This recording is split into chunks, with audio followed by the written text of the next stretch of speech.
아마 이 자리에는 태어나서부터 교회를 다니는 사람으로 태어난 사람도 있죠.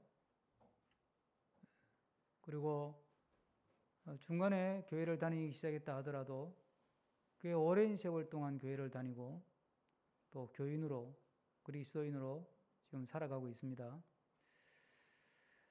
그러면 여러분 머릿속에 이 교회 그러면 탁 떠오르는 모습이 뭘까요? 교회 그러면 어떤 모습이 떠오를까요? 교회란 무엇인가? 라고 누가 물으면 여러분 뭐라고 답을 하실 거예요? 최근에 조금 이렇게 깨어있는 교회들에서 일어나고 있는 움직임 중에 하나가 우리 일반 평신도들도 신학 공부를 좀 하자는 거예요. 왜 이런 움직임이 일어나냐 하면 지금 우리가 다 수십 년 교회를 다니면서 지금처럼 교회가 이렇게 인기 없고 지금처럼 교회가 사회로부터 손가락질을 들었던 적이 없거든요.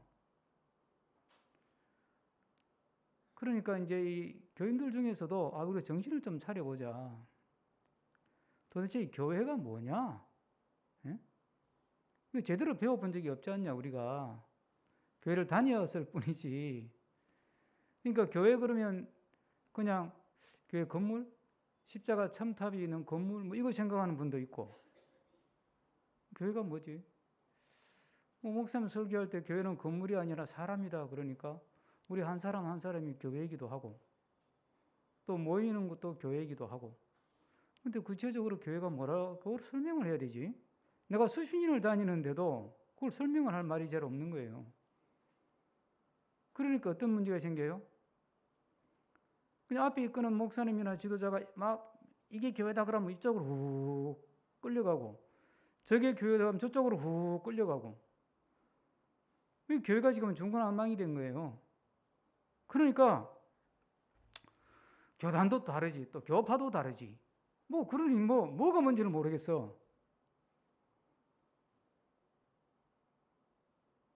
이 세상에 안 믿는 사람들이 볼 때는 교회가 저게 뭔가 어떻게 저게 뭔지도 세상 사람들도 모르겠고 서로 헷갈리는 거예요. 수십 년 내가 믿고 교회 집사도 되고 권사도 되고 장로가도 다 됐는데도 막상 당신이 생각하는 교회는 어떤 거예요? 모르겠어. 그냥 열심히 하나 배운 건 있어. 하여튼 내가 다니는 교회 열심히 충성봉사만 믿으면 좋은 거다. 그건 배웠는데 그럼 내가 다니는 그 교회가 어떤 거냐? 어떤 것이 더 성경적이고 어떤 것이 더 하나님이 기뻐하는 교회냐? 이거에 대해서는 생각을 해본 적이 없는 거예요. 그래서 우리가 이게 우리 목사님들이 배우는 그 신학이라는 과목 중에서 교회론이라는 게 있다는데 신학 공부를 좀 하자. 다 할 수는 없고 어쨌든 내가 몸담고 다니는 게 교회니까 교회론에 대해서 공부를 하자. 이런 움직임들이 막 일어나는 거예요. 저는 굉장히 바람직한 것이라고 생각해요. 알아야 안 당하고 알아야 바로 섬기고 바로 믿을 수 있어요. 저를 포함해서 여러분들도 수십 년 교회를 섬기면서 나름대로 교회 일은 이렇게 하는 거고 교회 봉사는 이렇게 하는 거고 교회는 이런 거야 라고 생각한 게 많이 있을 거 아니에요. 그죠? 듣고 보고 배운 게 있으니까. 근데 그 중에 어느 정도가 그게 맞을까요? 어느 정도가? 여러분들이 갖고 있는 교회에 대한 지식이나 이미지, 모습이 어느 정도가 성경적으로 합당한 것일까요? 몇 프로 정도? 제가 전도사도 하고 부목사도 하고 지금 또 담임 목회하면서 지금 17년째 하고 있는데 제가 보니까 저를 포함해서예요. 저라고 다 하는 게 아니니까. 저를 포함해서 대체로 이 교인들이 열심히 교회를 다니는 분들도 교회에 대해서 알고 듣고 배우고 갖고 있는 그림의 절반 정도는 잘못된 거예요. 네. 그렇다고 걱정하지 마세요. 교회가 잘못된다고 내 믿음이 잘못되는 건 아니니까. 네. 우리가 교회를 통해 구원받는 게 아니잖아요. 우리는 오직 오늘 말씀처럼 예수의 피로 구원받는 줄로 믿습니다. 구원은 예수 그리스도의 은혜로 예수의 피로 구원받기 때문에 그건 문제가 없어요. 문제가 없는데 문제는 예수님 피로 구원받아가지고 교회를 만들어서 이제 평생 죽을 때까지 교회를 통해서 섬기고 주님 섬기고 사는데 이 교회가 이왕이면 좀 더 주님이 원하시는 교회, 주님이 생각했던 교회, 그거하고 좀 더 비슷하게 닮으면 더 좋잖아요. 예? 뭐 안 돼도 할 수는 없지만, 예수님 믿고 구원 받으니까 할 수는 없지만, 뭐 교회가 크다 적다, 뭐 건물이 있다 없다, 뭐 이런 거는 아무 문제가 안 되는 거예요. 그건 아무런 중요한 게 아니에요. 기준이 절대 될 수가 없는 것이고, 이건 진짜 절대 될 수가 없어요. 그럼 교회의 본질이 뭐냐는 거거든. 우리 머릿속에 있는 거는 교회의 본질에 대한 생각보다도 교회를 어떤 모양이어야 되지? 예배당은 그건 예배당이지. 건물 모습부터 시작해가지고 교회 모습이 뭘까? 이게 대한 막연한 거예요. 오늘 본문은 그런 점에서 우리가 절대 놓치면 안 되는 표현이 담겨 있는 본문이에요.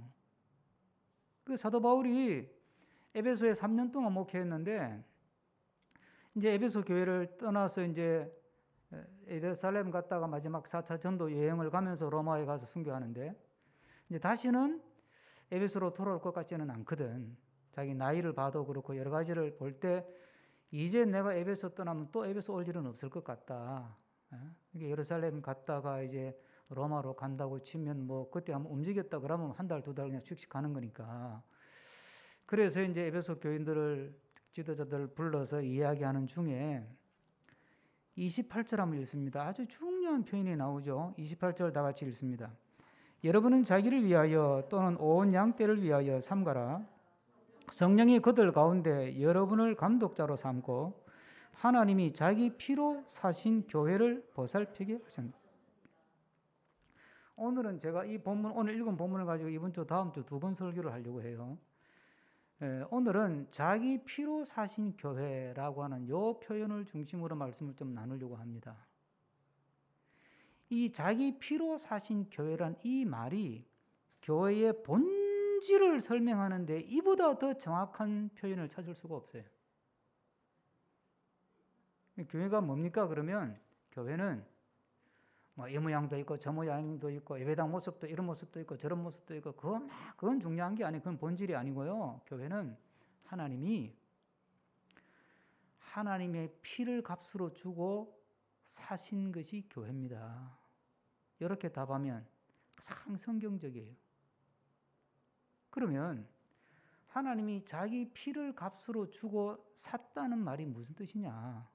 오늘 그걸 알면 되잖아요. 그래서 오늘 그 말씀을 같이 한번 나눠보려는 거예요. 오늘 이 말씀을 같이 한번 생각하면서 은혜도 나누고 정말 교회에 대해서 교회를 사랑하는 마음을 가지고 아끼는 마음을 가지고 교회를 통해서 하나님을 섬기고 또 교회를 통해서 주시는 하나님의 복도 받고 은혜도 누리며 살아가는 우리가 되기를 주의 이름으로 축복합니다. 지금 오늘 주제가 그러니까 지금 이 한국 교회의 이 교회와 관련해서 가장 큰 지금 홍역을 앓고 있는 문제가 있죠. 교회 세습 문제예요. 여러분들은 뉴스에 나오는 교회만 알잖아요, 그죠? 이제 목사들이 또 아는 뉴스가 따로 있잖아요. 보는 뉴스가 따로 있지 않겠어요? 복덕방 중계하시는 분들 자기들이 보는 뉴스 따로 있듯이 똑같아요. 목사님들도 목사님들끼리 들어가서 나누는 사이트도 있고 따로 다 있는데 그런데 들어가 보면 어쨌든 지금 이 세습 문제가 이게 전 교회적으로 확산되는 것 같아요. 큰 교회 작은 교회 관계없이 다. 작은 거는 작은 거대로, 큰 거는 큰 대로. 아주 홍역을 앓고 있어요. 홍역을. 왜 이런 일이 생기느냐? 이 본질에 충실하지 않기 때문이거든요. 하나님이 자기 피로 샀다라고 하잖아요. 예? 그럼 누가 샀다고요? 하나님이 샀다니까. 그럼 누구 거예요? 하나님 거잖아. 답이 간단한 거 아니에요? 하나님이 샀대. 그러면 하나님 것이란 말이에요. 교회는 하나님의 것이고 교회의 주인은 하나님이고 교회의 머리는 예수 그리스도다. 에베소서에 딱 적혀 있잖아요. 예? 교회의 주인은 하나님이고 교회의 머리는 예수 그리스도. 우리는 예수 그리스도가 머리이신 교회의 몸.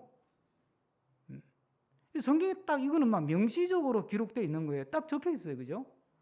그런데 이거 하나가 안 지켜지는 거예요. 이게 교회를 이끌어가는 지도자들이 이렇게 하는 거는 또 그대로 아주 잘못된 것이고, 이 교인들이 거기에 부안해동을 하는 거예요. 교인들이. 그래서 이 문제가 더 되는 거예요. 교인들이 깨어 있어가지고 이 교회는 주인이 하나님인데 교회 머리는 예수 그리스도고 하나님이 피로 사신 교회라고, 자기 피로 사신 교회라고 하나님이 뭐 자랑하려고 성경에 이 말을 적어놨겠어요? 교회의 소속을 분명히 하고 교회의 로드십을 분명히 하고 교회의 소유를 분명히 하자. 예? 교회의 근본, 교회의 본질적인 정신을 분명히 해야 되기 때문에 이걸 적어놓은 거 아니겠습니까? 교회는 하나님이 자기 피로 산 거라는 거예요. 예? 그러면 교회 뭐 지도자든 교인들이든 이거 하나만 머리에 딱 제대로 자리 잡아도 누가 마음대로 장난을 못 치는 거예요. 예? 이단이 들어온다? 장난칠 수가 없어요. 이단들은요, 처음에는 전혀 본색을 안 드러내잖아요. 처음에는 은혜스러운 이야기 해요. 막 성경도 막 가르쳐 주고, 마지막에 가가지고 본색을 드러내는 게 이단이거든. 그래서, 달을 이자, 끝단자, 끝에 가서 본색을 드러낸다는 거 아니에요, 그게. 처음부터 내가 이단이라고 나오는 이단이 어디 있어요? 그 지금 하나님의 교회 안상홍 정윤회, 신천지, JMS 정명석, 이런 수많은 이단들이 지금 아주 교회를 못 잡아먹어서 안달이거든. 그런데 여러분들이 그런 사람들은 어떻게 이제 다음 주에 본문의 집안에 사도 바울이 딱 예언했잖아요. 오늘 주제는 아니지만 잠깐 읽고 넘어가 볼까요? 자, 30절 한번 보시죠. 30절. 또 여러분 중에서도 제자들을 끌어 자기 일을 따르게 하려고 어그러진 말을 하는 사람들이 일어날 줄을 내가 안다. 이 29절에서는 밖에서 사나운 이리가 들어오고 예배당 안에서도 이런 못된 짓을 하는 사람이 생긴다는 거예요. 이제. 그런데요, 그게 우리가 부안해동하지 않고 그 홀라당 넘어가지 않을 수 있는 가장 쉬운 답이 뭐냐면, 교회 주인은 하나님이잖아요.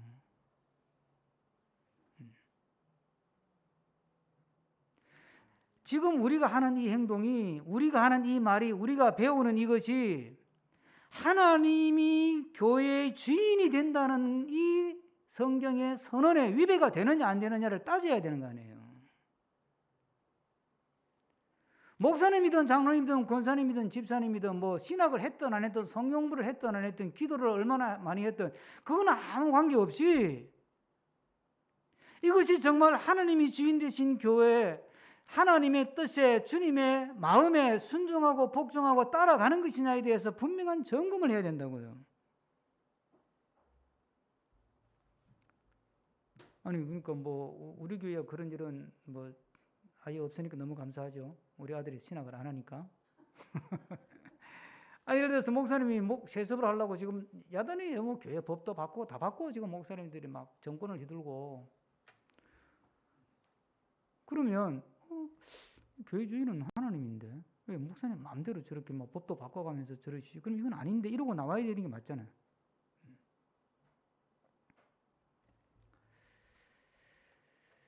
대통령 선거가 끝났잖아요. 이런 선거가 끝나면요, 진 팀에서는 자기들끼리 싸워요. 왜 싸워요? 네가 잘못했다. 서로 책임 공방하는 거예요. 이긴 팀도 싸워요. 왜 싸워요? 네가 잘했다, 내가 잘했다. 농공 행상이라 그러잖아. 지금 그러잖아. 지금 진 팀은 진 팀대로 그러고 이긴 팀 이긴 팀대로. 여러분, 그러니까 제가 그러잖아요. 정치에는 희망이 없다고요. 아무리 뛰어난 정치가가 나와도 정치에는 희망이 없어요. 오직 예수 그리스도에게 희망이 있다는 사실을 마음에 확실히 붙들기를 바랍니다. 그러니까 사람의 생리가 그래요. 사람의 생리가 조금만 틈만 있으면 자기가 주인 행세한다니까. 이게 사람의 생리예요, 여러분. 왜 그런 행동이 가능하냐 하면 교회가 하나님이 샀다는 걸 잊어버렸기 때문에. 그럼 그 사람 뭘 근거로 자기가 주인 행세하냐? 내가 이 교회 오래 다녔대. 내가 이 교회 처음 시작할 때부터 있었대. 내가 이 교회 헌금 많이 했대. 그런 걸 가지고 주인 행세를 하는 거예요. 교회가 하나님이 피로 사시지 않으면 아무리 뛰어난 사람이 나오고 수많은 사람이 모이고 많은 돈이 철철 흘러 넘쳐도 그건 교회가 아니에요. 마귀 집단이지. 돈으로 교회가 되는 게 아니잖아요. 사람이 모였다고 십자가 달고 사람 모였다고 다 교회가 돼요. 2단도 많고 3단도 많고 사이비도 많은데 그 속에 이 공동체, 이 교회의 주인은 하나님이고 하나님의 소유고 하나님의 것이라고 하는 분명한 고백이 있고 거기에 내가 내 권리를 주장하지 않고 오직 하나님의 뜻에 순종하고 따르기를 원하는 고백이 있고 행동이 있을 때 그게 교회다운 교회가 되는 줄로 믿습니다. 찰스 스펄전이라고 하는 분은 인류 역사에 탁월한 복음 설교자로 유명세를 날린 분이잖아요. 전에도 한번 제가 소개를 드린 이야기지만 이분이 어느 날 십자가를 가만히 묵상을 하는데 마음에 감동이 안 일어나는 거예요. 이분의 표현으로 하면 십자가를 가만히 묵상하고 십자가 앞에 앉아 있는데 눈물이 안 나더래. 그래서 그게 너무 괴로워서 울었다는 거 아니에요. 여러분은 어떠세요? 제가 오늘 복음 찬송을 불렀어요. 여러분은 복음 찬송을 부르면 막 마음이 뜨거워져요. 그거 아니라면 적신호예요, 적신호. 여러분. 복음 찬송을 부르는데 십자가 찬송 부르고 보혈 찬송 부르는데 마음이 안 뜨거워지잖아요. 무덤덤하잖아요. 그건 적신호 켜진 거예요. 주님과의 관계에 문제가 뭐가 있거나 아니면 내 마음이 세상 근심에 눌려 있거나 아니면 세상 욕심에 눌려가지고 지금 그런데 지금 정신이 없어. 주님이 십자가에 죽었는지 살았는지 뭐 피를 흘렸는지 말았는지 나하고 아무 관계 없는 거예요. 그냥 다른 생각한다고. 그렇거나 아니면 진짜 믿음이 병들어가지고 막 그냥 무감각에 접근 같은 그거는 적신호가 켜진 거예요. 적신호가. 복음 찬송, 십자가, 보혈 찬송을 많이 부른다고 반드시 좋은 것도 아니고 많이 부르는 양의 문제가 아니라 어쨌든 십자가를 생각할 때 마음이 뜨거워지고 십자가를 생각할 때 심령이 뜨겁고 정말 그 주님의 은혜가 생각이 나고 그래서 그 십자가의 정신, 그 십자가의 마음, 그 보혈의 은혜가 내 마음에 착 되살아날 때 그게 십자가 앞에 보혈 은혜 앞에 살아있는 믿음이듯이 교회도 마찬가지라는 거예요. 교회 안에 십자가의 피가 흘러야 되는데 십자가의 피가 흐른다는 게 뭐겠어요? 십자가의 정신이 흘러야 되는 거지.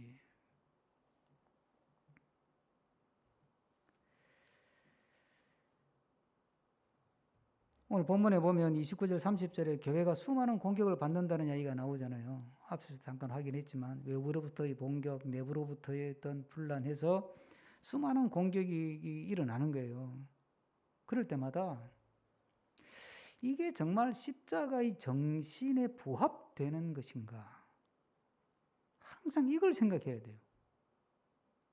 우리가 재직회를 하거나 뭐 우리 교회는 그런 게 아닌데 뭐 당회를 하거나 재직회를 하거나 뭘 할 때 내가 이렇게 하는 것이 이게 십자가의 정신, 예수님의 보혈의 정신에 부합되는 것인가?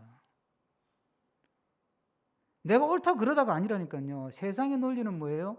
내가 논리적이고 내가 합리적이고 그렇죠? 그리고 좀 더 효율적이고 그렇잖아요. 교회가 돈을 쓰는데 수익성 계산하면서 돈을 쓰고 경제성을 따지면서 돈을 쓰면 그거는 세상 회사지. 그렇죠? 교회는 그거 따지고 돈 안 써요. 그래서 교회는 예산을 세울 때도 전에도 제가 말씀드렸어요. 이거 다시 한번 제가 반복하는 거니까 꼭 기억하세요. 교회는 예산을 세울 때요. 헌금 들어올 게 얼마인지 수입부터 먼저 잡지 않아요. 저는 예산위원회에 들어가지도 않는데 장로님들 다 알아서 하시라고 믿고 안 들어가는데 어떻게 했는지 한번 작년에 어떻게 짰는지 한번 생각해 보세요. 교회는 예산 짜는 법이 수입 예산을 먼저 잡지 않는다니까요. 일반 회사는 수입 예산을 먼저 잡죠. 그게 맞춰서 지출 예산을 짜잖아요. 집에서 가계부하고 가정 경제를 그 계획을 세울 때 수입도 계산 안 하고 막 지출 계산부터 세우는 가정집은 없잖아요. 근데 교회는 안 그래요. 수입 예산부터 먼저 짜면 내 잔머리부터 먼저 따지는 거야. 잔머리부터 먼저 굴리는 거잖아요. 그러니까 교회 예산을 짤 때는 기도하면서 하나님의 뜻이 어디 있고 우리가 어디에다가 돈을 써야 됩니까? 주님께 물어야죠. 그리고 주님이 주시는 인도를 받아서 하나님이 주시는 비전을 따라서 지출 예산을 먼저 짜는 거예요. 적어도 내년에 우리 교회는 이런 정도의 예산을 가지고 이런 정도의 활동을 하고 한다라는 그것부터 먼저 짜놓고 그 다음에 수입 예산을 짜는 거예요. 그러다 보면 수입 예산이 넘을 수도 있고 모자랄 수도 있고. 그러니까 십자가의 정신이 쫙 흘러야 되는데 그게 안 흐르는 거예요. 예를 들어서 동성애자가 우리 교회에 왔다. 어떻게 대처하는 게 십자가의 정신으로 대처하는 거예요? 쫓아내요? 우리가 동성애를 인정할 수 없죠. 동성애를 인정하지 않는 것과 동성애자가 왔을 때 쫓아내는 것은 다른 문제지. 인정하지는 않지만 동성애자가 왔을 때 그 사람을 쫓아내면 그럼 주님이 그 사람을 쫓아냈을까요? 어쨌든 그 영혼도 살겠다고, 예? 그 영혼도 살아보겠다고 교회를 찾아왔는데 너는 동성애니까 가라 임마 그러고 바로 차버려요? 예수님이 그랬을까요? 예수님은 죄에 대해서는 정죄해도 그 죄인을 거부하고 거절하고 발로 찬 적이 한 번도 없어요. 그게 십자가의 정신이라는 거예요. 십자가의 정신. 그러니까 우리가 교회에서 이렇게 같이 모임을 하고 활동을 할 때 이게 거창한 문제가 아니에요. 밥을 먹는 것 하나도 내가 이렇게 밥을 먹는 것이 십자가의 정신인가 이 생각해야 되는 거지. 예를 들어서 오늘은 뭐 특식이 없는데 갑자기 특식이 진짜 와서 뭐 우리가 좋아하는 거 뭐라고 할까요? 예? 제가 원고에는 망고라고 써놨는데 자, 누가 망고를 선물했어. 그런데 어떻게 된 게 오다가 문제가 생기는지 절반은 썩어버렸어. 그걸 못 먹어. 우리가 한 30개는 필요한데 남은 게 15개 남았어. 자, 이제 망고 가져가세요. 그러면 여러분 어떻게 행동하실래요? 야, 망고다 하고 이제 막 그냥 하나는 접시에 놓고 하나는 주머니에 찡박아 놓고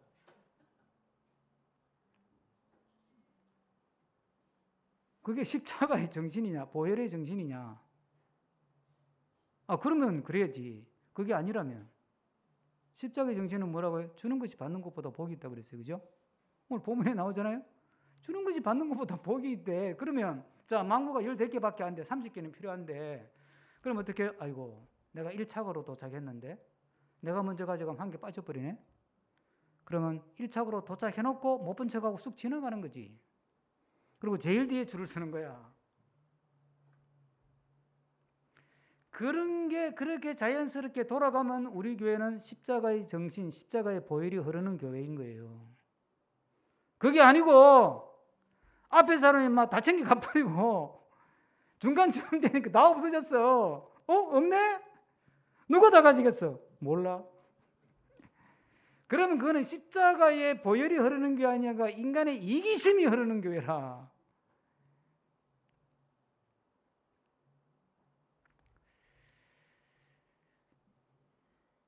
우리가 하나님이 피로 사신 교회 그 보혈의 정신을 가지고 정말 주는 것이 받는 것보다 복이 있다는 마음으로 살아간다는 것,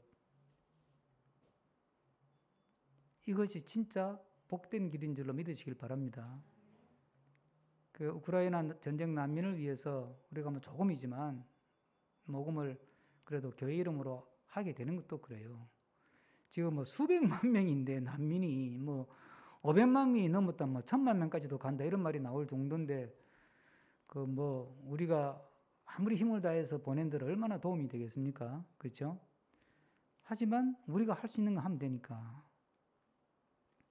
그런데 거기 우리가 루안다로 찾아온 우크라이나 난민 도와주기 위해서 조금 보낸다고 우리한테 돌아오는 게 있어요? 아무 돌아오는 게 없어요. 우리가 뭐 회사 같으면 교회가 좋은 일 한다 그러고 또 좋은 소문이라도 날지 몰라도 그것도 아니고, 그 왜 하느냐? 그게 십자가의 정신이니까. 주는 것이 받는 것보다 복이 있다 그러니까. 우리가 이런 마음으로 정말 보혈이 흐르는 교회, 보혈이 흐르는 그런 삶을 살아서 하나님이 기뻐하시는 삶을 살아가는 우리가 되기를 축복합니다. 우리가 물건을 살 때는 항상 이렇게 좋은 걸 고르죠. 똑같은 돈으로 물건을 사면 이왕이면 좋은 걸 고르죠. 과일을 골라도 깨끗한 거, 더 잘생긴 거, 더 맛있게 생긴 걸 고르지, 상처 있는 거, 못생긴 거, 맛없게 생긴 걸 고르는 사람은 없죠. 이게 인간의 심리인데, 그런데 하나님은 예수 그리스도를 통해서 우리를 샀는데, 피를 주고 샀는데 우리가 설만해서 샀을까요? 그게 아니에요. 예수님의 피를 값으로 치불할 만한 가치가 우리 안에 있었을까요? 있어서 샀을까요? 그게 아니라는 거예요. 그런데 왜 샀어요? 우리가 볼 때는 우리가 쓰잘데기가 없는데 하나님이 볼 때는 너무 사랑스러우니까. 하나님이 보실 때는 피를 흘리고 예수 그리스도의 목숨을 내주고서라도 살 만큼 가치 있게 보는 거예요. 그래서 에베소서에서 이걸 속량하셨다 그래요. 속량. 속량이라는 게 뭡니까? 값을 주고 노예를 사가지고 풀어주는 거예요. 속량이에요. 내가 설교 준비한다고 이게 사전을 찾아보니까 우리나라도 조선시대 이런 게 있었더만, 속량제도가. 그 면천제도, 이 천민 있잖아요. 천민은 아무것도 못 하잖아요. 그냥 바닥 일만 하지. 그런데 천민에서 벗어나면 이제 이 사람은 과거 시험도 할 수 있고 장사도 할 수 있잖아요. 근데 면천을 할 수 있는 방법이 거의 없는 거예요. 그런데 가장 확실한 방법이 하는데 그게 속량이더만, 조선시대에. 좋은 양반 만나가지고, 이게 이 천민 하나 집에 종살이 하는데 애가 괜찮아. 그래서 불러가지고, 가자. 그리고 관아에 가가지고, 내가 이 천민 값 내가 지불할 테니까 얘를 면천시켜 주세요. 그리고 양반이 뭐 100냥이든 200냥이든 1000냥이든 돈을 관아에 주고 면천 증서를 받아내는 거예요. 그러면 이제 이 천민은 천민이 아니야. 이제 일반 서민이 되는 거예요.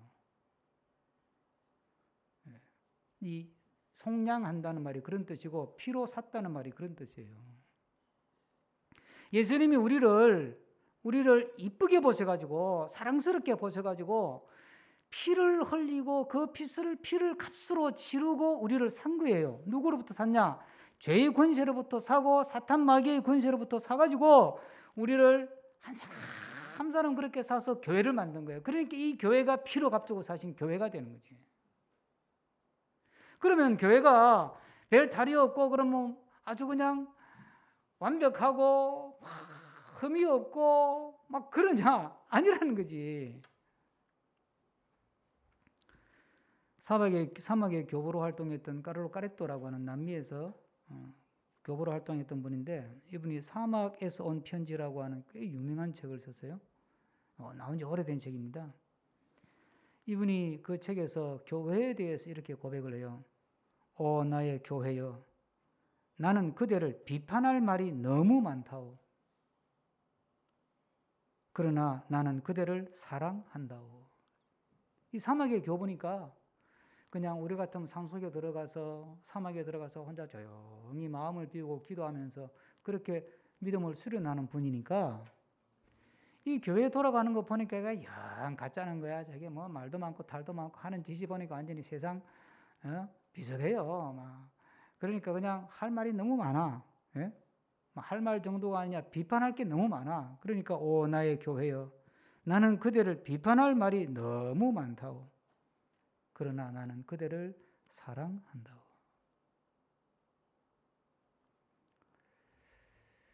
주님이 피로 값주고 사신 교회, 비록 말도 많고 탈도 많고 부족한 것도 많고 모자라는 것도 많지만 주님이 핏값을 치를 정도로 귀하게 여기고 주님이 핏값을 치르실 정도로 교회를 사랑한다면 우리 또한 그 주님을 사랑하는 마음으로 교회를 사랑하고 교회를 섬기고 교회를 통하여 주의 일을 펼쳐나가는 하나님의 백성이 되어야 할 줄로 믿습니다. 끝으로 예화 하나 소개하고 마치겠습니다. 지난번에 우리 단기 선교 갔을 때 원래 이제 예정했던 것은 루마니아, 헝가리, 체코까지 갔다가 돌아오는 건데 체코에 갔을 때 그 체코에서 차 타고 한두 시간만 가면 독일로 넘어가지는데 그 입구에 그 국경 근처에 헤른후트라고 하는 도시가 있어가지고 그래서 헤른후트를 갔다 왔어요. 그러니까 사실은 세 나라가 아니라 네 나라를 갔다 온 거지. 이제 헤른후트는 하루 만에 갔다 와서 그런데 그 헤른후트라고 하는 도시는 믿는 사람의 마을 공동체예요. 이걸 만든 사람이 진젠돌프라고 하는 분인데 이 진젠돌프는 옛날에 오스트리아, 지금 독일이죠.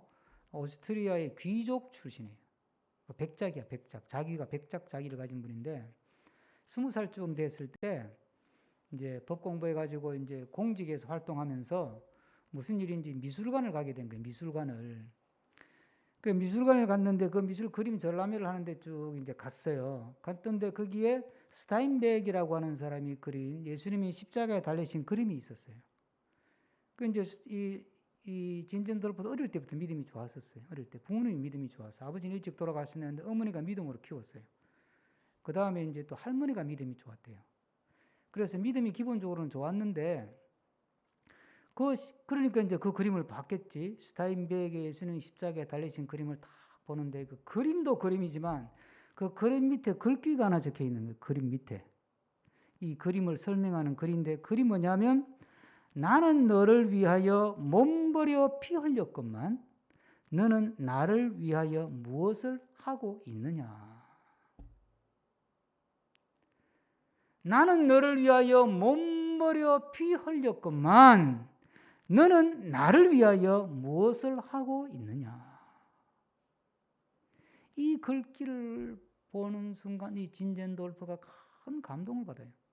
그래서 그 그림 앞에 무릎을 꿇고 기도를 해요. 얼마나 깊이 기도를 했든지 이 전람회 이제 저녁 시간 되면 문을 닫아야 되니까 관리인이 문을 닫으려고 쭉 돌아보니까 한 사람이 앉아 있는 거야. 보니까 진젠돌프야.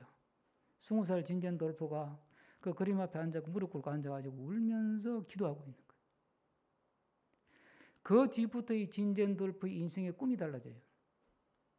그래서 자기가 갖고 있던 영주니까 귀족 영주니까 헤르누트로 돌아와가지고 어떻게 하면 이 복음을 전할 것인가 그러던 중에 믿음 때문에 핍박받는 사람들이 막 쫓겨다니다가 자기 동네 가까이까지 온 거예요.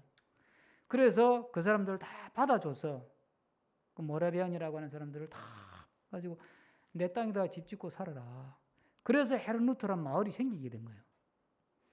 그러니까 이제 같이 믿음 좋은 사람끼리 같이 만나서니까 얼마나 신나. 진젠돌프도. 여러분 우리가 복음을 전해야 됩니다. 그래서 그 헤르누트가 전 세계를 향해서 세계 선교를 처음으로 시작한 개신교 단체예요.